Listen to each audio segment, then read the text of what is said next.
ఈరోజు అంశం ఏంటంటే ఫలించుట. అంశం ఏంటండి? ఫలించుట. యోహాను సువార్త 15వ అధ్యాయం 1 నుంచి 8 వచనాలు. నేను నిజమైన ద్రాక్షావల్లిని, నా తండ్రి వ్యవసాయకుడు. నాలో ఫలింపని ప్రతి తీగను ఆయన తీసి పారవేయును. ఫలించు ప్రతి తీగే మరి ఎక్కువగా ఫలింపవలనని దానిలోని పనికిరాని తీగలను తీసివేయును. నేను మీతో చెప్పిన మాటను బట్టి మీరిప్పుడు పవిత్రులై ఉన్నారు. నా యందు నిలిచి ఉండుడి, మీ యందు నేనును నిలిచియుందును.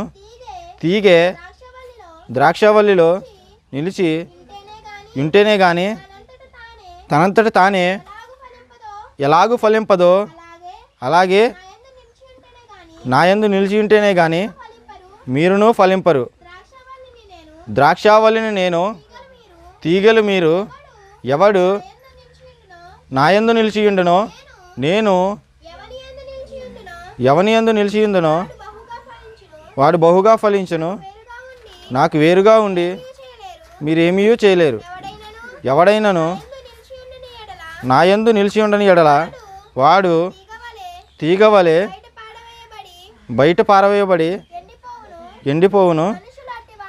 మనుషులు అట్టి వాటిని పోగు చేసి అగ్నిలో పారవేతురు, అవి కాలిపోవును. చాలుపోద్దాం. దేవునికి స్తోత్రం అండి. వాక్యం కోసం చిన్న ప్రార్థన చేసుకుని వాక్యంలోకి వెళ్దాం.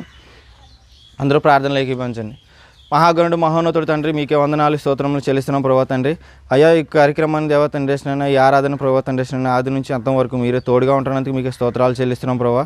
అయ్యా, పాటల కార్యక్రమంలోనూ దేవా తండ్రి చేసిన వాక్య పఠనంలోనూ తండ్రి ఆరాధనలో కూడా దేవా తండ్రి చేసిన జరిగిన చిన్న వాక్యంలోనూ దేవా తండ్రి మీరే తోడుగా ఉన్నందుకు వందనాలు ప్రభా. అయ్యా తండ్రి చేసిన వాక్యం వివరించుండగా దేవా తండ్రి చేసిన నాకు బోరగా ఉండి దేవా తండ్రి చేసిన మీరు మీ నామానికి మహిమకరంగా వాడుకోనమని అడుగుచున్నాం తండ్రి. అలాగే ప్రభా తండ్రి చేసిన వాక్యం వినేసి వదిలిపెట్టేసేవారుగా కాకుండా ప్రభా వినువారి హృదయాలను దేవ తండ్రి వారి హృదయం అనే పలకల మీద భద్రపరుచుకునే విధంగా తండ్రి ప్రతి ఒక్కరికి జ్ఞానం దయచేయమని, మా ఈ చిన్న ప్రార్థన మీ పాదాల చెంతకు చేర్చుకోనమని నజరేయుడైన యేసుక్రీస్తు వారి అతి పరిశుద్ధ నామంలో అడిగి వేడుకొని పొందుకొనుచున్నాం పరమ తండ్రి. ఆమేన్. ఆమేన్. అంశం ఏంటంటే ఈరోజు ఫలించుట. అప్పుడే మర్చిపోయారు. అంశం ఫలించుట అండి. దీన్ని 3 రకాలుగా మనం వివరించుకోవచ్చు. ఎలాగంటే ఫలించుట ఎవరిలో ఫలించాలి, ఒకవేళ ఫలించకపోతే ఏమవుతుంది, దేవునిలో ఫలిస్తే ఏమవుతుంది. ఎవరిలో ఫలించాలండి? ముందు మనం దేవునిలో ఫలించాలి. దేవునిలో ఫలించాలంటే మనకి ఏమి ఎదురవుతుంది? శోధనలు, వేదనలు, శ్రమలు అవన్నీ మనకి ఎదురవుతాయి. అలాగే కష్టాలు కూడా ఎదురవుతుంది. మనం దేవునిలో ఫలించాలి. యోబు చూశారు కదండి. యోబు గారు ఆయన దేవుని ఆనుకుని ఉన్నాడు. తన బిడ్డలో ఒకవేళ తెలియకుండా పాపం చేసేస్తారేమో అనేసి ఆయన ప్రతిరోజు కూడా బలులు అర్పిస్తూ ఉండేవాడు. ఎందుకంటే ఒక చిన్న పాపం వల్ల కూడా ఎక్కడ తన పిల్లల్ని కోల్పోతాడనేసి ఒక భయంతో ఆయన ఏం చేశారంటే ప్రతిరోజు కూడా బలులు అర్పిస్తూ ఉండేవాడు. అలాగే ఈ కాలంలో మనం చూసుకున్నట్లయితే మన బిడ్డలను కూడా మనం కూడా దేవునికి మన హృదయం అనే బలులు అర్పించుకోవాలి. మనం దేవునికి మన పిల్లల హృదయం అనే బలులు, మన హృదయం అనే బలులు మనం దేవునికి అర్పించుకోవాలి. ఎందుకంటే మనం అర్పించుకోకుండా ఉంటే ఈరోజు ఎంతోమంది దేవుణ్ణి తెలియక దేవునిలో ఫలించక చాలామంది అంధకారంలో ఆగిపోతున్నారు, చీకటిలో మగ్గిపోతున్నారు. యోబు దేవునిలో ఫలించారు.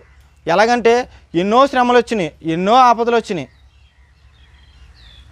బిడ్డలు చనిపోయారు, తన ఆస్తి అంతా పోయింది, వ్యాధి వచ్చింది. వ్యాధి వచ్చినా కానీ ఏం చేశారు?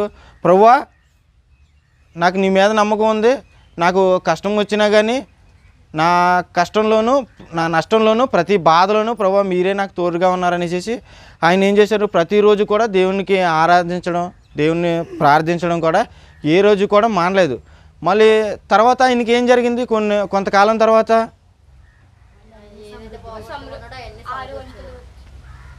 ఏదైతే పోగొట్టుకున్నాడో దానికి మించిన ఫలితం ఆయన పొందుకున్నారు. అలాగే ఈరోజు మన జీవితాల్లో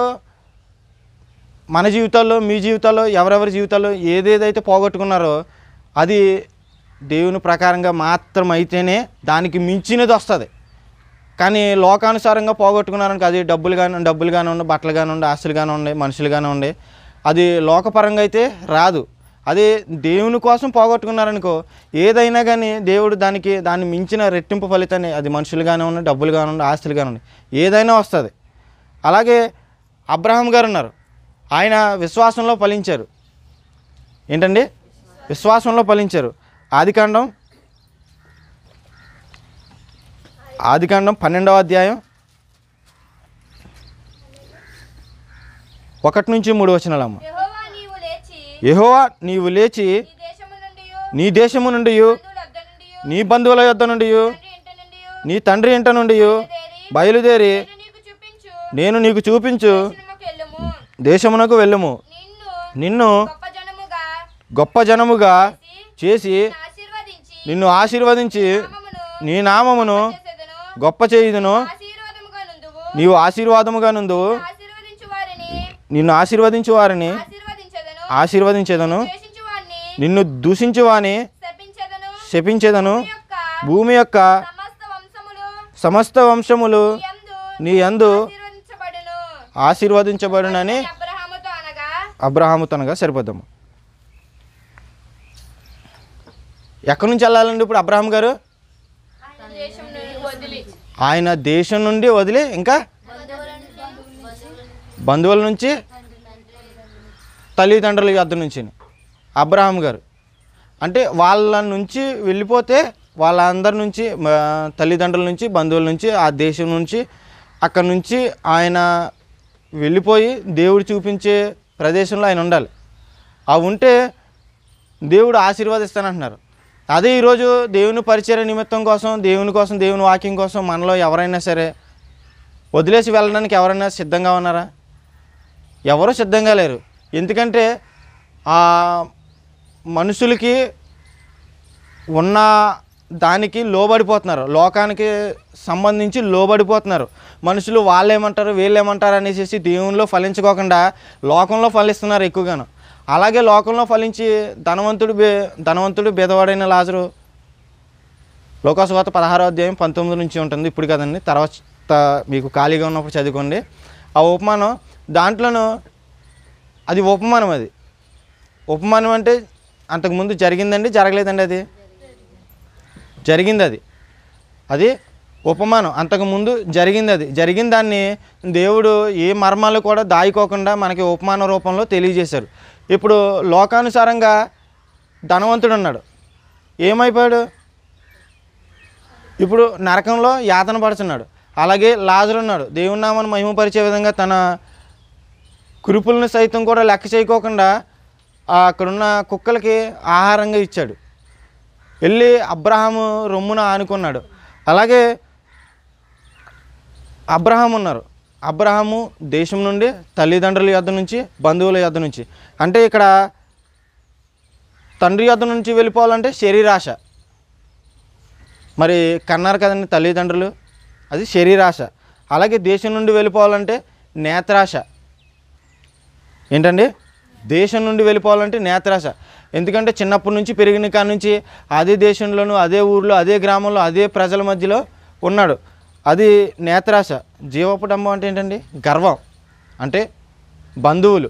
ఇప్పుడు నా మీదకి ఎవరన్నా వచ్చారనుకో, నన్ను కొట్టడానికి కానీ, నన్ను గొడవ పడడానికి కానీ నా మీదకి ఎవరన్నా వచ్చారనుకో, నా వాళ్ళు ఉన్నారు, నా వెనకాల నా అన్న వాళ్ళు ఉన్నారు, నా బంధువులు ఉన్నారు, నా స్నేహితులు ఉన్నారు అనేసి ఒక నమ్మకం ఉంటుంది. కానీ ఇక్కడ ఏమున్నది? దేవుడు ఏమని చెప్తున్నాడు? శరీరాశ, నేత్రాశ, జీవపుటంబాన్ని వదిలేసి నేను చూపించే ప్రదేశానికి నువ్వు వెళ్ళాలనేసి దేవుడు వాగ్దానం చేస్తున్నాడు. హల్లెలూయా, హల్లెలూయా, దేవునికి స్తోత్రం. ఏం చెప్తున్నారండి? శరీరాశ, నేత్రాశ, జీవపుటంబం వదిలేసి నేను చూపించే ప్రదేశానికి నువ్వు వెళ్ళాలనేసి అబ్రహాంకి చెప్తున్నారు. అబ్రహాం ఏం చేశారు? అవన్నీ వదిలిపెట్టేసి ప్రభువా నీ చిత్తం అనేసి వెళ్తున్నారు. ఈ రోజుల్లో ఏం చేస్తున్నారంటే దేవుడు పలానా దగ్గరికి వెళ్ళి చేయమని, పలానా పని చేయమనేసి చెప్తా ఉంటే మనుషులకు భయపడి ఈరోజు ప్రజలు ఏది చెప్పట్లేదు. ఎందుకంటే ఎదుటి వాళ్ళని మెప్పించే విధంగా ఉంటుంది తప్ప కష్టమైనా కానీ ఈ వాక్యం రావట్లేదు. రక్షణ పొందిన వారు కూడా, బాప్తిసం పొందిన వారు కూడా మన చుట్టుపక్కల వాళ్ళకి సువార్త చెప్పాలంటే భయం వేస్తుంది. ఎందుకంటే వాళ్ళు ఎక్కడ మాట్లాడరేమో అని, మనకి ఏదన్నా సహాయం చేయమంటే చేయకపోతారేమో అనేసి భయం వేసి చెప్పలేకపోతున్నారు. యోబు దేవునిలో ఉండి ఫలించారు. ఏంటండి? దేవునిలో ఉండి యోబు గారు ఫలించారు. అలాగే అబ్రహాము కూడా దేవుని మాటకి లోబడి ఉండి విశ్వాసులకు తండ్రి అయ్యి, మనందరికీ విశ్వాసులకు తండ్రి అయ్యి ఆయన కూడా ఫలించారు. యోబు గారు ఆశీర్వదించబడ్డారు. ఆయనకి పిల్లలు లేరు, కానీ ఒకప్పుడు ఆయనకి అబ్రహాం గారికి పిల్లలు లేరు, కానీ ఇప్పుడు ఏంటండి? వినిపించట్లేదండి సరిగ్గా. అనేక మంది ఉన్నారు, అంటే లెక్కించలేం. ఈరోజు మనం ఆరాధించడానికైనా కానీ అబ్రహాం గారి పేరు కూడా మనం వాడుకుంటున్నాం. ఎందుకంటే ఆయన దేవునిలో ఫలించారు కాబట్టి. అలాగే మనం కూడా దేవునిలో ఫలించాలి. మనం దేవునిలో ఫలించకపోతే ఏం జరుగుతుందండి? ఇస్కరియోతు యోధా ఉన్నాడు. ఇస్కరియోతు యోధా 3 సంవత్సరాలన్నర కూడా యేసుక్రీస్తు వారితో ఉన్నాడు. యేసుక్రీస్తు వారితో ఉండి ఆయన చేసే ప్రతి పరిచర్యలో కూడా ఆయన తోడుగా ఉన్నాడు. ఇస్కరియోతు యోధా చేసేది ఏంటండి? అప్పట్లో దేవుని నుంచి దూరంగా ఉన్నప్పుడు యేసుక్రీస్తు వారు ఇస్కరియోతు యోధాని ఎంచుకోకముందు తన వృత్తి ఏంటి?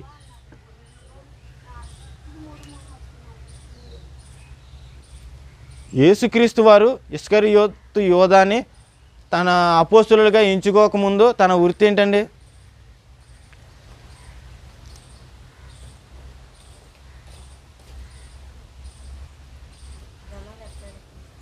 ఏంటండి? యేసుక్రీస్తు వారు ఇస్కరియోతు యోధాని అపోస్తులుగా ఎంచుకున్నారు. కానీ ఆయన ఏం చేశారంటే, ఇప్పుడు సువార్థికులు వెళ్తూ ఉంటారు, బోధ చేస్తూ ఉంటారు. అలాగే ఇచ్చే కానుకల్ని పాస్టర్ గారు వీళ్ళు దగ్గర ఉంటుంది. అయితే అప్పుడు యేసుక్రీస్తు వారు బోధ చేసేవారు, సూచక్రియలు చేసేవారు, అద్భుత కార్యాలు చేసేవారు. అనేకమైనటువంటి క్రియలు మనుషులు చేయలేనివి కూడా ఆయన చేశారు. అయితే అక్కడ ఆయన పని ఏంటంటే, యేసుక్రీస్తు వారి పక్కన ఉంటూ అపోస్తలుడుగా పరిచర్య చేసుకుంటూ కూడా ఆయన ఒక ఫైనాన్షియల్ మినిస్టర్ కింద ఉన్నాడు. ఏంటండి? ఫైనాన్షియల్ మినిస్టర్గా ఉన్నారు. అది ఎప్పుడు? యేసుక్రీస్తు వారి దగ్గరికి వచ్చినప్పుడు. ఎప్పుడండి? యేసుక్రీస్తు వారి దగ్గరికి వచ్చిన తర్వాత యేసుక్రీస్తు వారు అపోస్తలుడైన ఇస్కరియోతు యోధా గారికి ఇచ్చిన పొజిషన్ అది. ఏంటండి అది? ఫైనాన్షియల్ మినిస్టర్ అంటే డబ్బు ఒక మూటలో కట్టుకుని ఆయన హ్యాండిల్ చేయడం. అప్పట్లో మూటలు కట్టుకునేవారు. ఇప్పుడు బీరువాలు, లాకర్లు వచ్చేసినాయి, ఫోన్పేలు, పేటిఎంలు యూజ్ చేసేస్తున్నారు. అయితే అప్పుడు మొత్తం అంతా డబ్బులు ఎవరి దగ్గర ఉండేది? ఇస్కరియోతు యోధా దగ్గర ఉండేది. కానీ ఆయన మళ్ళీ ఏం చేశారు? దాంట్లో కూడా స్వబుద్ధి వచ్చేసింది ఆయనకి. ఏంటండి? దాంట్లో కూడా స్వబుద్ధి వచ్చేసింది. ఎక్కడి వరకు ఎందుకు? ఆయన దగ్గరికి యేసుక్రీస్తు వారు పరిచయం చేసిన తర్వాత ఇచ్చే కానుకలు ఇస్కరియోతు యోధా దగ్గరే ఉంటుంది. ఆయన కావాలంటే, ప్రభు నాకు ఈ అవసరం అనేసి చెప్తే ఎవరండి ఆయన? ఎవరా? కనీసం ఆయన యేసుక్రీస్తు వారు మాట సెలవిస్తే చాలు, జరగలేని కార్యం ఏ కార్యమైనా కానీ జరుగుతుంది. కానీ ఆయన ఏం చేశారు? నమ్మిన ఆయన్నే 33 వెండి నాణ్యాల కోసం అమ్మేశారు. ఈరోజు మనం ఎలా ఉన్నాం? మన బంధువుల్ని, తల్లిదండ్రుల్ని, కూతుల్ని, భార్యల్ని, భర్తల్ని, అత్తమాంగర్లని మనం ఎలాగ అమ్మేస్తున్నాం? చిన్న మాటతోటి అమ్మేస్తున్నాం. చిన్న మాట, ఒక్క మాటతోటి అమ్మేస్తున్నాం. ఎందుకు అమ్ముతున్నాం? దేవుని వాక్యం వింటున్నాం కానీ వదిలేస్తున్నాం. కానీ ఎందుకు అమ్మేసుకుంటున్నాం మనం? ఆ రోజు ఇస్కరియోతు యోధా యేసుక్రీస్తు వారిని నమ్మేశారు. ఫలించుకోకుండా తనంతటి తాను ఉరేసుకుని, ఒక చెట్టు కొమ్మకు ఉరేసుకుని నడిమికి బద్దలైపోయి చనిపోయాడు. ఆయన 33 వెండి నాణ్యాలు పెట్టి కొన్న స్థలానికి అకెల్దమా అని పేరు. దానికి అర్థం రక్తభూమి అని అర్థం. ఏంటండి? రక్తభూమి. పోనీ ఆయన ఇస్కరియోతు యోధా సంపాదించిన డబ్బులతో కొన్న స్థలానికి ఏమైనా మంచి పేరు పెట్టారా? ఏ పేరు పెట్టినా కానీ రక్తభూమి అనే వస్తుంది. ఏంటండి? పాపం చేస్తే పాపానికి తగ్గ పేర్లే వస్తుంది. అవునండి. కానీ ఈ స్థలాన్ని మందిరం అని ఎందుకంటారు? దేవుని మందిరం అని ఎందుకంటారు? పరిశుద్ధాత్మ దేవుడు దేవుని మందిరంలో కార్యాలు చేస్తారు కాబట్టి మందిరం, పరిశుద్ధ మందిరం, దేవుని ఆలయం అనేసి పరిశుద్ధంగా ఉంచుకుంటారు. కానీ అక్కడ ఇస్కరియోతు యోధ ఏం చేశారు? మోసంతో వెన్నుపోటు పొడిచారు. ఈరోజు ప్రజలు కూడా అలాగే ఉంటున్నారు, వెన్నుపోటు నమ్ముతూనే ఉంటున్నారు. ఇస్కరియోతు యోధ ఎలా అయితే పొడిచారో ఈరోజు మన దగ్గర, మన చుట్టుపక్కల ఉన్న ప్రజలు కూడా, మన స్నేహితులు కానివ్వండి, ఇంటి బంధువులు కానివ్వండి, ఇరుగు పొరుగు వారు కానివ్వండి, ప్రతి ఒక్కరు కూడా అలాంటి పొడుపులే పొడుస్తున్నారు. ఎందుకు పొడుస్తున్నారు? తెలియక చేస్తున్నారో తెలిసి చేస్తున్నారో తెలియదు, కానీ తెలియక చేస్తున్నారంటే కానీ నేను నమ్మను. ఎందుకంటే తెలిసే చేస్తారు. ఎందుకంటే నేను ఈ బైబిల్ ఇలాగా నేను తెలిసే కదా తిప్పింది, ఇలాగా ఈ పేపర్ ఇలా తెలిసే కదండి తిప్పుతున్నాను నేను ఇలాగా. అలాగే ప్రతి ఒక్కరు కూడా తెలిసే చేస్తారు. ఆ కోపంలో కూడా, బాధలో కూడా తెలిసే కావాలనే చేస్తారు, కావాలని అంటారు. ఫలించకపోవడం వల్ల ఇస్కరియోతు యోధ దేవునిలో ఫలించలేదు. 3 సంవత్సరాలన్నర ఎన్నో అద్భుతాలు చూశాడు, సూచక్రియలు కూడా చూశారు. అయినా కానీ ఏం చేశారు? బద్దలైసిపోయి చచ్చిపోయాడు. తనంతటి తానే ఊరేసుకుని చనిపోయారు. అలాగే మత్తయి సువార్త 3వ అధ్యాయం 10వ వచనంలో చూసుకుందాం ఒకసారి.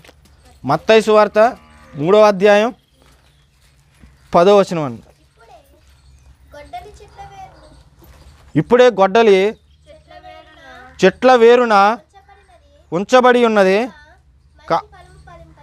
మంచి ఫలం ఫలింపని ప్రతి చెట్టును నరకబడి అగ్నిలో వేయబడును.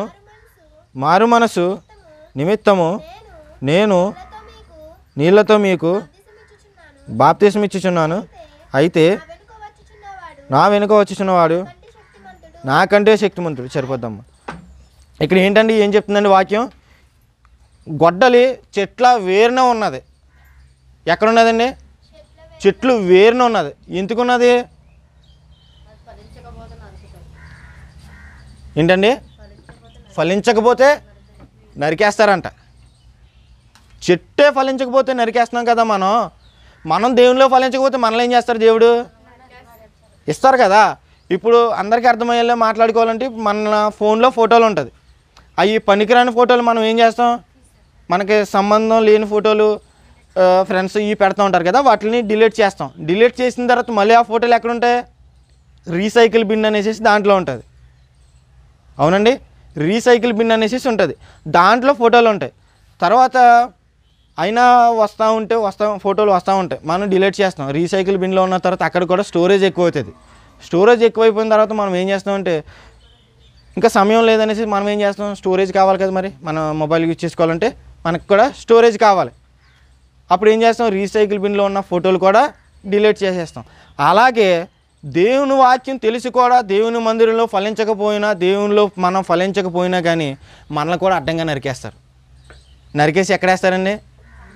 ఉప్పు కారం వేసి ఏపేస్తారు అక్కడ అగ్నిలో. కానీ ఇప్పుడు ప్రతి ఒక్కరు చెప్తూ ఉంటే వీళ్ళు వెళ్ళి ఏదో చూసి వచ్చారులే అనేసి అనుకుంటారు ప్రతి ఒక్కరు కూడా. ఎవరో చూడండి, దేవుడు ప్రతి ఒక్కటి కూడా తెలియజేస్తారు. చూసిన వాళ్ళు ఇప్పుడు లేరు, భూమి మీద లేరు. ఉన్నది ఒక్కడే ఉన్నారు, ఆయన యేసుక్రీస్తు వారు ఒక్కరు మాత్రమే ఉన్నారు. చూసింది ఆయన నిరంతరం, ఆది నుంచి అంతం వరకు చూసేది ఆయన ఒక్కరే. ఫలించుకోకుండా ధనవంతుడు ఉన్నాడు, ఇస్కరియోతు యోధా ఉన్నారు. దేవునిలో ఫలించిన వారు ఎవరండి? ఇప్పుడు మనం చెప్పుకున్నాం కదా ముందు, మొదటి దాంట్లో అబ్రహాము, యోబు. ఫలించలేని వారు ఎవరండి? ఇస్కరియోతు యోధా. అప్పుడే మర్చిపోయారు, ఇప్పుడే జస్ట్ ఇంకా ఒక్క నిమిషం కూడా అవ్వలేదని చెప్పింది. ధనవంతుడు లాజరు. ధనవంతుడు లోకంలో ఉండి డబ్బుని ఎంజాయ్ చేస్తూ ఉన్నాడు. ఎంజాయ్ చేస్తూ ఉంటే ఈరోజు ఇప్పుడు ఈ క్షణాన నరకంలో ఒక నీళ్ళు చుక్క ఆయన నాలుక మీద వేయడానికి కూడా ఎవరు లేరు అక్కడ. ఆయన అడుగుతున్నారు ఏమనంటే, తండ్రి అయిన అబ్రహామా, నన్ను పంపించు, నా సోదరులు ఉన్నారో నేను వాళ్ళకి చెప్తాను, నరకంలోకి రాకుండా ఉండడానికి, నీ నామాన్ని ఎరగడానికి, నీ కోసం తెలుసుకోవడానికి నేను వాళ్ళకి చెప్తాను అనేసి అంటారు. అంటే ఆయన ఏమన్నారంటే, అక్కడ చెప్పడానికి మోషేను ప్రవక్తలు ఉన్నారు అనేసి వాక్యంలో ఉంది. అప్పుడు మోషే గారు చెప్పారు, ప్రవక్తలో చెప్పారు, అయినా కానీ వాళ్ళు వినలేదు వాక్యం. ఈరోజు కూడా పాస్టర్లు అనేక మంది వాక్యం చెప్తున్నారు. ఏంటండి, వాక్యం చెప్తున్నారు. వాక్యం చెప్తూ ఉంటే వెనకాల వీడు చెప్పేస్తాడో మేము వినేయాలి, వీడు చెప్పేస్తాడో మేము వినేయాలి. ఎందుకు చెప్తున్నారు? పని పాట లేకుండా చెప్పట్లేదండి ఎవరు, ప్రతి ఒక్కరు కూడా. అందరూ చదువుకున్న వాళ్ళు వస్తున్నారు. ఇప్పుడు సేవ వదిలేసేసి బయటకు వెళ్తే డబ్బులు లక్షలు లక్షలు సంపాదించుకోవచ్చు, అవకాశాలు ఉన్నది. కానీ ఎందుకు వస్తున్నారు? సేవలోకి వచ్చిన తర్వాత ప్రతి ఒక్కరికి కూడా అవమానాలు, నిందలు తప్ప ఏమీ ఎదురవ్వట్లేదు. ఎందుకంటే ముక్కుసూటిగా వాక్యం చెప్తూ ఉంటే ఏ వస్తున్నది. అదే మనుషుల్ని పొగిడే విధంగా చెప్పారనుకో దేవుడు అయిపోతున్నారు. యేసుక్రీస్తుని ఫాలో అవ్వట్లేదు. మనుషుల్ని పొగిడే విధంగా వాక్యం చెప్పినా కానీ చుట్టుపక్కల ఉన్న వాళ్ళు దేవుళ్ళు అయిపోతున్నారు. వాక్యం డైరెక్టర్గా చెప్పేవాళ్ళు పక్కకి గెంటేస్తున్నారు. అలాగే ఈరోజు మనం దేవునిలో ఫలించే విధంగా ఉన్నామా, దేవునిలో ఫలించని విధంగా ఉన్నామా అన్నది ఈరోజు మనం హృదయ పరిశీలన చేసుకోవాలి. దేవునిలో మనం ఫలిస్తే ఏమవుతుంది? ఏంటండి, దేవునిలో మనం ఫలిస్తే ఏమవుతుంది? ఒకసారి మళ్ళీ పోస్ట్ నుంచి మాట్లాడుకుందాం. దేవునిలో ఎవరు ఫలించారు? అబ్రహాము, యోబు గారు. దేవునిలో ఫలించని వారు ఎవరు? ఇస్కరియోతు యోధా ధనవంతుడు. ఫలించకపోతే వారికి జరిగినవి ఏంటండి? దేవునిలో ఫలించకపోతే నరకం, అగ్నిలో మండడం. కాసేపు మనకి నిప్పు తగిలితే వేడి మంట వచ్చి కాలిపోద్ది, దానికి ఆయింట్మెంట్ రాసుకుంటే కొంతకాలానికి తగ్గిపోద్ది. కానీ అది నరకంలోకి వెళ్తే ఆయింట్మెంట్లు ఏమి ఉండవు, ఇంకా ఒకటే ఆయింట్మెంట్, వేడి ఆయింట్మెంట్. అది దాంట్లో నుంచి బయటికి రారు. దేవునికి స్తోత్రం. హల్లెలూయా, హల్లెలూయా, దేవునికి స్తోత్రం. అలాగే మనం మూడోది మాట్లాడుకుంటున్నాం ఇప్పుడు. ఫలిస్తే ఏమవుతుంది? మనం దేవునిలో ఫలిస్తే మనకేమవుతుంది? మనకేమవుతుందండి? మనం దేవునిలో ఫలిస్తే మనకేమవుతుంది? మనకి ఆశీర్వాదం వస్తుంది. తండ్రి, పరలోకమందున్న తండ్రి మహిమపరచబడతాడు. అలాగే మనం కూడా తండ్రికి స్నేహితులు అవుతాం, తండ్రికి శిష్యులు అవుతాం. ఏంటండి, తండ్రికి శిష్యులు అవుతాం. మరి చెప్తున్నారు, రెఫరెన్స్ అడగట్లేదు మీరు. యోహాను సువార్త 15వ అధ్యాయం, యోహాను సువార్త 15వ అధ్యాయం 8వ వచనం అండి. మనమంట మీరు బహుగా ఫలించుట వలన నా తండ్రి మహిమపరచబడెను, ఇందువలన మీరు నా శిష్యులగుదురు. చాలా సరిపోద్దమ్మా. ఏంటండి, మనం ఫలించడం వల్ల, మనం బహుగా ఫలించడం వల్ల తండ్రి మహిమపరచబడతాడు. మనం ఈరోజు దేంట్లో ఫలిస్తున్నాం? మనం లోకంలో ఫలించి మనుషుల మధ్య మనం మహిమపరచబడుతున్నాం. అది ఎంతవరకు ఉంటుంది? టెంపరీ. నాకు ఇచ్చారు హ్యాండిక్యాప్డ్ సర్టిఫికేట్ 2 సార్లు.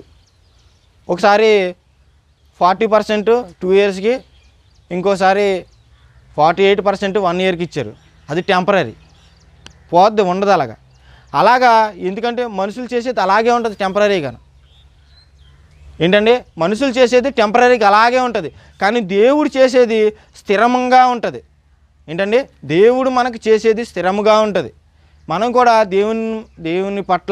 దేవుని పట్ల భక్తిగా ఉండి మనం కూడా స్థిరంగా ఉండి ఆయనలో మనం ఫలించాలి. ఫలించకపోతే ఈరోజు చాలామందిని చూస్తున్నాం. అలాగే మీరు కూడా మందిరానికి వస్తున్నారు. మీరు ఫలించారా? మీరు ఫలించే విధంగా మీరు చేస్తున్నారా? ప్రతి ఒక్కరు ఎందుకు చేయట్లేదు? ఇంతమంది ఉన్నారు. మందిరానికి మీరు కనీసం ఒక్కరినైనా తీసుకొస్తే మీరు దేవుని వాక్యంలో మీరు ఫలించినట్లే. కానీ మనం ఏం చేస్తున్నామంటే మందిరానికి రమ్మని కనీసం ఎవరికి మనం కూడా చెప్పలేకపోతున్నాం. ఎందుకంటే వాళ్ళు ఏమంటారా అనేసి భయం. ప్రతి ఒక్కరూ కూడా దేవుని వాక్యంలో ఫలించాలి. దేవుని వాక్యంలో ప్రతి ఒక్కరూ ఫలిస్తే మీ కుటుంబాలు ఆశీర్వదించబడతాయి, మీ ఇరుగు పొరుగు వారు కూడా ఆశీర్వదించబడతారు. ఎందుకంటే మీరు దేవునిలో ఫలిస్తారు. ఫలించిన తర్వాత మీరు తండ్రిని మహిమపరుస్తారు, మీరు తండ్రికి శిష్యులు అవుతారు. మీరు శిష్యులు అయిన తర్వాత ఏం చేస్తారు? చుట్టుపక్కల వారికి సువార్త చెప్తారు. ఎందుకు? సువార్త చెప్పడం వల్ల మీకు ఏమన్నా యూజ్ ఉన్నదా? లాభం ఉన్నదండి మీకు ఏమన్నాను? సువార్త చెప్పడం వల్ల అసలు సువార్త మీరు చెప్పాలా? చెప్పమనేసి వాక్యం చెప్తుందా? అంటే ఓన్లీ పాస్టర్లు మాత్రమే చెప్పాలా? ఏంటండి? ఎవరైనా చెప్పొచ్చు. కానీ మందిరానికి ఎందుకు ఇంకా ఎవరిని ఏ ఒక్కరిని కూడా నడిపించలేకపోతున్నాం మనం? ప్రతి ఒక్కరం కూడా సువార్త చెప్పొచ్చు, కానీ మందిరానికి మనం ఎందుకు వేరే వాళ్ళు నడిపించలేకపోతున్నాం? ఎందుకంటే మనం రక్షణ పొందేసాం, బాప్తీసం తీసేసుకున్నాం, రొట్టె ద్రాక్ష రసం తీసుకుంటున్నాం, ప్రతి ఆదివారం కూడా మనం మందిరానికి వచ్చేస్తాం, మనం పరలోక రాజ్యానికి వెళ్ళిపోతాం, మనం దేవునిలో ఫలించేస్తాం. అవునండి, ఫలిస్తామా? దేవుని వాక్యం చెప్తుంది. యెహెజ్కేలు గ్రంథం 3వ అధ్యాయం, యెహెజ్కేలు గ్రంథం 3వ అధ్యాయం 18వ వచనం. యెహెజ్కేలు గ్రంథం 3వ అధ్యాయం 18వ వచనం.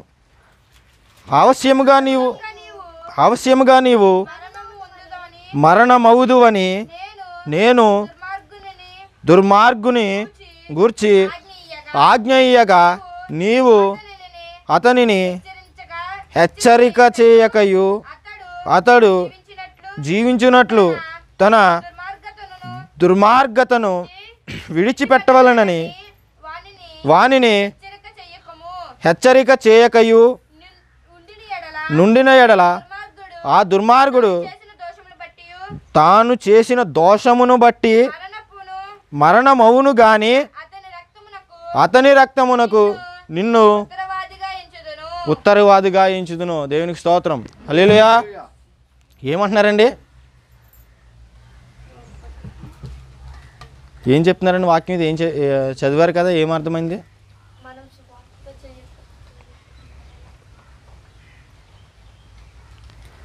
ఒక దుర్మార్గుడు చనిపోతాడు. ఏంటండి? ఒక దుర్మార్గుడు అంటే లోకానుసారంగా ఉండేవాళ్ళు చనిపోతారు, మనం కూడా చనిపోతాం. కాకపోతే రక్షణ పొంది దేవుని నామాన్ని ఎరిగి వాక్యానుసారంగా జీవించి మనం చనిపోయామనుకో, ఈ లోకపరంగా చనిపోయామనుకో, పరలోక రాజ్యపరంగా దేవుడు వచ్చి మనల్ని సజీవులుగా లేపుతారు మళ్ళీ మనల్ని. కానీ ఈ లోకపరంగా చనిపోతే సాతాను లేపుకెళ్తాడు అక్కడికి. ఎక్కడికండి? అగ్నిలోకి లేపుకెళ్తాడు, సాతాను తీసుకెళ్తాడు. కానీ ఈ వాక్యం ఏం చెప్తుందంటే, నీ చుట్టుపక్కల జరిగే తప్పుని నువ్వు చెప్పకపోతే అది నీదే తప్పు అని చెప్తుంది వాక్యం. ఏంటండి? నీ చుట్టుపక్కల జరిగే తప్పుని అది తప్పు అని నువ్వు చెప్పకపోతే అది మీదే తప్పు. ఎందుకంటే మీ పక్కన లోకానుసారంగా ఉంటున్నారు, కానీ వాళ్ళని దేవుని వాక్యం ఏమంటుంది? నువ్వు హెచ్చరిక చేయకపోతే వాడు చనిపోయేవాడు ఎలాగా చనిపోతాడు, కానీ ఆ చనిపోయిన ఆత్మకు నిన్నే ఉత్తరవాదిగా ఎంచుతాననేసి వాక్యం చెప్తుంది. కానీ ఈరోజు మనం ఎలా ఉన్నాం? వాక్యం తెలిసిన వారిని కాదండి హెచ్చరించేది, వాక్యం తెలిసి తప్పు చేస్తూ ఉన్న వారిని మనం హెచ్చరించాలి. అలాగే వాక్యం తెలియని వారికి కూడా మనం వాక్యం చెప్పాలి. మార్కు సువార్త 16వ అధ్యాయం 15వ వచనంలో ఉంటుందండి. మార్కు సువార్త 16వ అధ్యాయం 15వ వచనం. మరియు మీరు సర్వలోకమునకు వెళ్ళి సర్వసృష్టికి స్వార్థను ప్రకటించుడి. సరిపోద్దమ్మా. ఏమంటున్నారండి ఇక్కడ? మరియు మీరు అన్నారు. మీరు అన్నారండి, నీవు అన్నారా? మీరు అంటే ఏకవచనమా బహువచనమా? మీరు అంటే ఏకవచనమా బహువచనమా? మీరు అంటే ఎక్కువ మందిని కలిపి చెప్తున్నారన్నమాట. ఏంటండి? ఎక్కువ మందిని కలిపి చెప్తే అది బహువచనం. నీవు అంటే ఒక్కడు అని, మీరు అంటే మొత్తం అందరూ వస్తారు. ఏంటండి? మీరు అక్కడ ఏమని చెప్తున్నారు వాక్యం? మీరు సర్వలోకమునకు వెళ్ళి సర్వ సృష్టికి సువార్తను ప్రకటించడం అనేసి ఉంది. కానీ మనం ఈరోజు సువార్త మన చుట్టుపక్కల వారికి ఈరోజు సువార్త చెప్తున్నామండి. ఈరోజు మనం సువార్త అంటే మనం వాక్యమే చెప్పాల్సిన అవసరం లేదు. మనం ఏ స్థితిలో అయితే లోకంలో పడిపోయామో, ఏ స్థితిలో నుంచి దేవుడు మళ్ళీ మనల్ని లేపి సజీవులుగా ఇలా నిలబెట్టారో అదే సువార్త అండి, అదే సువార్త. యేసుక్రీస్తు వారి జనన మరణ పునరుత్థానం గురించి చెప్పిన సువార్తనండి అది. కానీ మనం చెప్పలేకపోతున్నాం, ఎందుకంటే వాళ్ళకి వీళ్ళకి భయపడుతున్నాం. భయపడితే మనం ఫలించలేం. ఏంటండి? భయపడితే మనం ఫలించలేం. దేవుళ్ళో ఫలించాలి, మనుషుల్లో కాదు. ఈరోజు వాక్యం ఇక్కడ ఉన్న ప్రతి ఒక్కరికి కూడా, నాకు కూడా హెచ్చరిక చేస్తుంది ఈరోజు. ఏంటండి అది? తప్పిపోయిన ప్రతి ఒక్కరికి కూడా హెచ్చరిక చేయాలి. తప్పిపోతున్న ప్రతి ఒక్కరికి కూడా హెచ్చరిక చేయాలి. ఎందుకంటే ఇప్పుడు నేను ఇలా స్ట్రైట్గా బండి మీద వెళ్తాను, అక్కడ గొయ్యి ఉంది, మీరు చెప్పలేదు, నేను పడిపోతాను. పడిపోయిన తర్వాత ఏ కాలో ఏ చెయ్యో ఇరిగిందనుకోండి, నేను ఎలాగా బాధపడతాను. కానీ అక్కడ గొయ్యి ఉన్నదన్న విషయం మీకు తెలుసు, కానీ మీరు నాకు చెప్పకుండా ఉన్నారనుకో, ఈ లోకపరంగా మనకి ఏమీ జరగకపోవచ్చు. కానీ దేవుడు అంటారు, నీకు తెలుసు కదా అక్కడ ఉన్నదని, నువ్వు ఎందుకు చెప్పలేదు అనేసి ఇలాగ ఒక థియేటర్ వేసి చూపెట్టేస్తారు అక్కడ.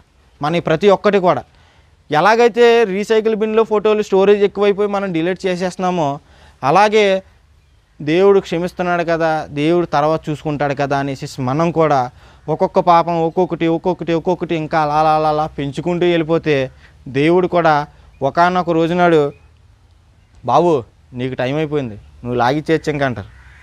ఏంటండి? అమ్మ తల్లి, బాబుగారు మీకు టైం అయిపోయింది, నేను అవకాశాలు ఇచ్చాను, మీరు ఉపయోగించుకోలేదు, అయిపోయింది టైం అనేసి ఇలాగ ఎండేస్తారు. ఇలాగా కిందడిపోతే పనిచేయరు, మళ్ళీ అంటే పైకి రాలేరు. నాకు ఒక దర్శనం వచ్చింది, ప్రార్థన చేసుకున్న తర్వాత 2022 సంవత్సరంలో. ఎలాగంటే నేను ఒక అమ్మాయి, అంటే మా ఆవిడ బండి మీద వెళ్తామంటే మధ్యలో అమ్మాయిని కూర్చోబెట్టుకున్నారు. అక్కడ అది పెద్ద కాలవగొట్టిలాగా, నీళ్ళు ఏమీ లేవు. ఆ చిన్నది ఒకటి కరెంటు స్తంభం లాగా ఉన్నది, పట్టి పక్క నుంచి ఆ పక్కకి. కొత్త బండి స్ప్లెండర్ ప్లస్, నాకు కాలు అంతా బాగానే ఉంది. కానీ అప్పటికి యాక్సిడెంట్ అయింది, రింగులు ఉన్నాయి కూడా, కాల్లో రింగులు ఉన్నాయి. అయితే అక్కడ నాతోటి దేవుడు ఏం మాట్లాడుతున్నారంటే, వెనకాల మా ఆవిడ కూర్చుని ఇలా కిందకు చూస్తుంది. అక్కడ ఇలాగే తెల్ల బరకం వేసుకొని కొంతమంది కింద, అదే అంటే కింద కాలువ అన్నాను కదండి, ఆ కాలువలో నీళ్ళు లేవు. ఆ నీళ్ళు లేని చోట ఇలాగే బరకం ఉన్నది. ఆ బరకం ఉంటే దాని మీద కొంతమంది నిలబడి ఇలా చేతులు ఊపుతున్నారు, కాపాడండి అనేసి ఇళ్ళలాగా అంటున్నారు. నేనేమంటున్నానంటే, మా ఆవిడ ఇలా పక్కకు చూస్తుంది, ఏమండి అలా చూస్తున్నారు, పిలుస్తున్నారు అనేసి తలకాయ ఇలా తిప్పుతుంది. కిందకు చూడకో, తిన్నంగా చూడు, నువ్వు అటు ఇటు ఒరిగితే మనం పడిపోతే కింద నుంచి మళ్ళీ రాలేమనేసి చెప్తున్నాను. ఎందుకంటే దేవుడు మమ్మల్ని హెచ్చరిస్తూనే ఉన్నాడు ప్రతి ఒక్కసారి కూడా, వెనక్కి వెళ్ళొద్దు, నాలో ఫలించండి అనేసి దేవుడు చెప్తున్నారు. ఒకప్పుడు లోకానుసారంగానే ఉండి విడిపోయే కుటుంబం నాది. ఒకానొక రోజు నాడు విడిపోయే కుటుంబం. ఇంకా 15 రోజులుంటే నాకు విడాకులు అయిపోతాయి, నాకు నా భార్యకి విడాకులు అయిపోతాయి, నా కూతురు అనాథ అయిపోతుంది. ఏం చేయాలో తెలియదు, పెట్టేశాను, కోపంలో వచ్చింది, అప్లై చేసేసాను, అయిపోయింది. ఇంకొక 15 రోజుల్లో ఉంటే, మా నాన్న మే నెల 18వ తారీఖున చనిపోయాడు. జూన్ నెల 15, 16 ఆ తారీఖుల్లో నాకు డైవర్స్ వచ్చేది. అప్పటికి 1 year కంప్లీట్ అయిపోతుంది. అయితే చివరిలోను మే నెల 18వ తారీఖున మా నాన్న చనిపోయాడు. అదే రోజునాడు మా మేనమామలు వాళ్ళందరూ కార్యక్రమం రోజునాడు మొత్తం అందరూ అటెండ్ అయ్యి అందరూ కలిపి మాట్లాడారు. దేవుడు అక్కడ కార్యం ఎలా చేశారంటే, అక్కడ మా నాన్నగారి కార్యక్రమం రోజునాడు మా కుటుంబాన్ని, విడిపోయే కుటుంబాన్ని మళ్ళీ కలిపారు. ఆ రోజు ఏంటండి, ఆ రోజు విడిపోయే కుటుంబం ఈరోజు కలిసికట్టుగా ఉండి దేవుని వాక్యం చెప్పడానికి మమ్మల్ని మేము అర్పించుకుంటున్నాం. ఈరోజు ఏంటండి, దేవుని వాక్యంలో ఫలించాలి. ప్రతి ఒక్కటి కూడా వస్తుంది. మీ చుట్టుపక్కల కానివ్వండి, మీ బంధువులు అవ్వనండి, మీ బంధువులు, మీ ఇంట్లో వాళ్ళు, భార్య భర్త, ప్రతి ఒక్కరు కూడా. అంటే మీరు ఒకరు దేవుని వాక్యం మూలంగా మీరు ఫలిస్తూ ఉన్నారనుకో, వెనకాల మీకు ఎదురుగుండా ఉన్న వాళ్ళ ద్వారా మీకు శ్రమలు వస్తాయి. అప్పుడు మీరు నిలకడగా ఉండాలి. ఎందుకంటే ప్రతి వాక్యం కూడా సెలవిస్తుంది దేవుడు ఏమంటున్నారు, నువ్వు సరిగ్గా ఉంటే సరిపోదు, నీ పక్కన వాళ్ళని కూడా సరి చేసుకోమనేసి. ఏంటండి, సరి చేసుకోమని. మన ఫోన్లో స్టోరేజ్ ఎక్కువైపోతేనే ఫోటోలు డిలీట్ చేసేస్తాం. అలాంటిది మన పాపాలు ఎక్కువైపోతే దేవుడు వదిలేస్తాడండి? ఒక వలేయడానికి జాలరీ వెళ్తాడు, వలేస్తాడు. వలేసిన తర్వాత ఒకే చేప పడుతుందా? ఒకే చేపలు పడతాయా? చాలా రకాల చేపలు పడతాయి. దాంట్లోనూ మూతొంకర చేప రావచ్చు, దానికి ఏదైనా ఎలర్జీ ఉన్నది రావచ్చు, ఏదైనా వ్యాధులు కలిగి ఉన్న చేపలు రావచ్చు. ఆ జాలరు ఏం చేస్తాడు, ఆ వలతో నుంచి తీసుకొచ్చేసిన తర్వాత అక్కడ ఒక దిక్కున ఒడ్డుకు తీసుకొచ్చేసి ఆ చేపలను అక్కడ పెట్టేసి వాటికి సపరేట్ చేస్తాడు. ఏంటి, జల్లలు ఒకటి, గొరసలు ఒకటి, మట్ట గొరసలు ఒకటి, బొచ్చులు ఒకటి, అలాగా వాటికి సపరేట్ చేసుకుంటాడు ఆ జాలరు. ఎందుకంటే వాటిని అమ్ముకోవాలి కాబట్టి. ఏంటండి, ఎందుకంటే వాటిని అమ్ముకోవాలి కాబట్టి వాటిని వేరుపరుస్తాడు. అలాగే దాంట్లో పనిచేయని చేపలు కూడా ఉంటాయి. ఏంటండి, గ్రానమూరులు, బెమ్మనమూరులు ఏదో అంటారు కదా, నాకు తెలియదు అయ్యి. ఆ చేపలను, పనిచేయని చేపలను కూడా తీసేస్తారు. ఏంటంటే, ఆ జాలరు తీసేస్తాడు. తీసేసిన తర్వాత ఏం చేస్తాడంటే దాంట్లో మంచి మాత్రమే తీసుకుంటాడు. అంటే తినడానికి ఉపయోగపడే చేపలు మాత్రమే తీసుకుని వాటిలో కొన్ని ఇంట్లోకి తీసుకుని కొన్ని అమ్ముకోవడానికి వెళ్తారు. అలాగే పంజేని చేపలు పట్టుకెళ్ళిపోయి, ఇప్పుడు నేనే జాలరని అనుకోండి, పంజేని చేపలు పట్టుకొచ్చి మీకు అమ్మితే నన్ను ఊరుకుంటారా? మీకు చేపలు ఇచ్చి నేను ఇలా తిరిగిలోపు వచ్చి నన్ను కొట్టేస్తారు. అలాగే ఇప్పుడున్న సిచ్యువేషన్ బట్టి కూడా అందరూ ప్రతి ఒక్కరూ కూడా ప్రతిదీ కూడా టెస్ట్ చేసి తీసుకుంటున్నారు, ఏం తీసుకున్నా. అవునండి. అలాగే ఈ జాలరి ఎలాగైతే చేపల్ని, మంచి చేపల్ని ఎలాగైతే తీసుకున్నారో, రాకడ సమయంలో కూడా యేసుక్రీస్తు వారు వచ్చిన తర్వాత కూడా మనలో ఉన్న చిన్న చిన్న లోపాల వల్ల కూడా మనల్ని వదిలిపెట్టేస్తారండి. ఏంటండి, వదిలిపెట్టేస్తారు. మరి ఒక్క జాలరే కదండి చేప.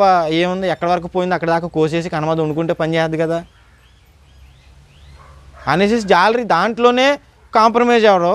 మరి యేసుక్రీస్తు వారు తండ్రి తన స్వరూపమందు మనల్ని సృజించుకున్నారు.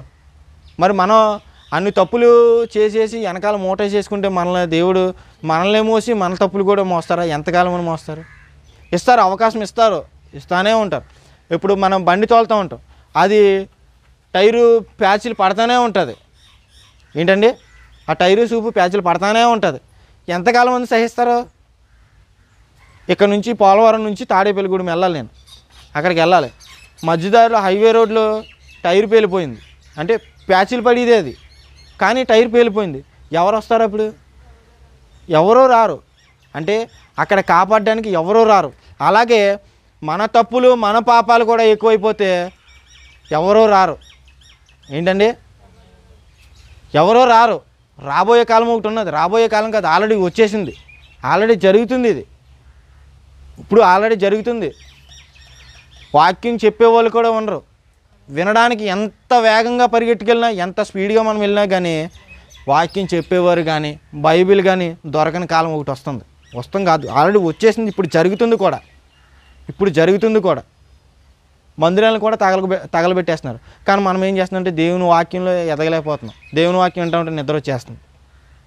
ఏంటండి, నిద్ర వచ్చేస్తుంది. ఎందుకంటే ఏదో ఒక బలహీనత పెట్టి దేవుడు వెనక్కి లాగుతూ ఉంటాడు. దేవుడు లాగుతాడు, వెనక్కి సాతాను లాగుతాడు. అది నేను దేవుడు వెనక లాగుతాడు అనేసి అంటామంటే మీరు ఎవరో చెప్తలేదు సమాధానం. దేవుడు కాదు, సాతాను లాగుతాడు వెనకని చెప్పాలి మీరు. ఏంటంటే, ఎవరు లాగుతారు? అపవాది, సాతాను లాగుతారు, వెనక్కి లాగుతారు. కానీ మనం వాడు ఎంతలా లాగినా కానీ స్టాండర్డ్గా నిలబడాలి. స్టాండర్డ్గా మనం నిలబడితేనే మన కుటుంబం అభివృద్ధి చెందుతుంది. అలాగే మనం అభివృద్ధి చెందుతాం. ఇప్పుడు రక్షణ పొందారు, రక్షణ పొందిన తర్వాత దేవునిలో ఫలించాలి. ఏంటండి, దేవునిలో ఫలించాలి. ఇప్పుడు చెట్లు వేరున ఎలాగైతే గొడ్డలు ఉన్నదో, అది ఫలించకపోతే ఎలాగైతే నరికేసి అగ్ని మంటల్లో వేసి కాల్చేస్తారో, అలాగే ఒక రోజునాడు మన తప్పులు, మన పాపాలు ఎక్కువైపోతే దేవుడు ఎంత సమయం ఇచ్చినా కానీ మనం దాన్ని వృధాగా ఈ చెవిలో నుంచి తినేసేసి ఈ చెవిలో నుంచి వదిలేస్తే వాళ్ళని ఏమంటారంటే కొవ్వు పట్టేసిన వాళ్ళు అంటారు. వాక్యమే సెలవిస్తుంది మత్తయి సువార్త 13వ అధ్యాయం 15వ వచనంలో. అలాగే కీర్తనల గ్రంథం 73వ కీర్తన 7వ చరణంలో కూడా చూపిస్తుంది. అంటే కొవ్వు పట్టేసిన వాళ్ళు మాత్రమే దేవుని వాక్యం వినరంట, వినేసేసి వదిలిపెట్టేస్తారంట వాళ్ళు. మరి ఈరోజు మనం కొవ్వు పట్టిన వారిగా ఉన్నామా, దేవుని శిష్యులుగా ఉన్నామా, దేవుని బిడ్డలుగా ఉన్నామా అన్నది మనమే ఒకసారి హృదయ పరిశీలన చేసుకుని మన కుటుంబాన్ని దేవుని వాక్యం అనే బండ మీద మనం ఇల్లు కట్టుకోవాలి. అలాగే మన కుటుంబాన్ని కూడా మనం ఫలించే విధంగా మనం ఈరోజు నిలబెట్టుకోవాలి. ఈ మాటలు మనం వెనుకల్లో దేవుడు దీవించి ఆశీర్వదించును గాక. చిన్న ప్రార్థన చేసుకుందామండి. మహాగణుడు మహోన్నతుడు తండ్రి మీకు వందనాలు స్తోత్రములు చెల్లిస్తున్నాము ప్రభువా. అయ్యా తండ్రి, కూడికను ప్రభువా తండ్రి ఆది నుంచి ఇప్పటి వరకు